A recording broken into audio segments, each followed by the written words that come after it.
Alhamdulillah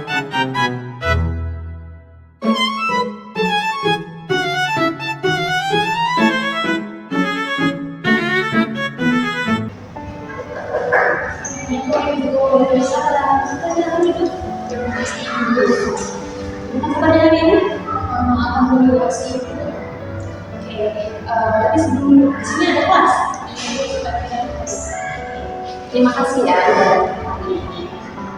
Silakan kalau misalnya kamu boleh cerita aja atau apa yang menjadi kamu rasain akhir-akhir ini? Nggak tahu ya Bu, akhir-akhir itu aku kayak merasa nggak benar-benar berhasil gitu dalam akademik, karena merasa apa ya, nilai yang nggak bagus gitu, terus juga nggak berani bicara di depan orang, kayak takut banget gitu, malu. Oke, kamu merasa kayak banyak tekanan ya? Rasanya kayak kamu selalu gagal dan merasa nggak cukup baik. Iya betul. Oke, kamu udah berani kesini aja itu udah hal yang bagus loh. Apalagi ya jadi sama kamu gitu ya.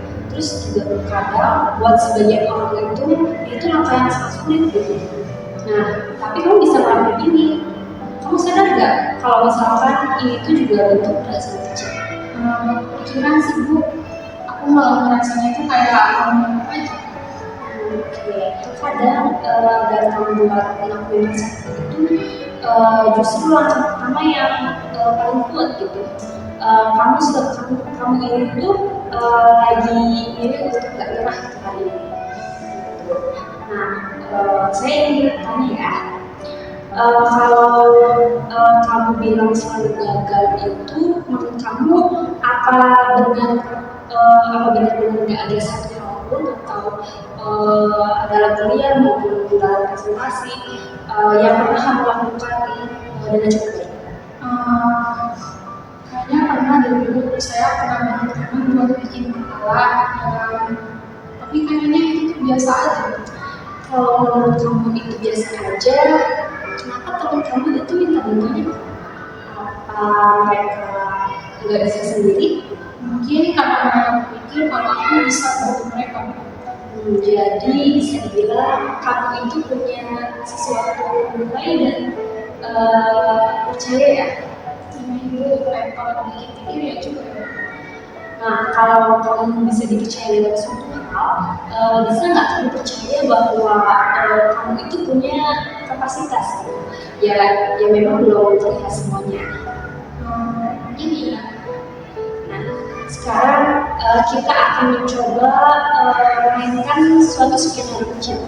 Nah, bayangkan waktu kamu bangun pagi.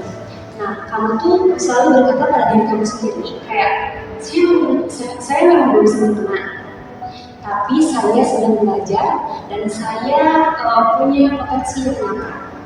Nah, kira-kira kalau misal kamu mengucapkan kalimat itu setiap hari, apa yang mungkin berubah dari sikap kamu di kelas? Mungkin saya nggak akan cemburu, terus juga mungkin saya bisa jadi lebih berani.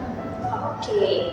Dan kalau kamu lebih berani mencoba, meski ya adalah sedikit takut, apa yang bisa terjadi sama rasa percaya diri kamu saat presentasi atau berbicara di depan?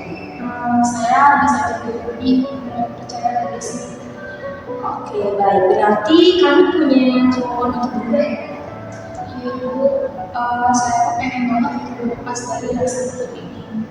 Oke, dari obrolan kita hari ini, apa ada hal baru yang kamu sadari tentang diri kamu?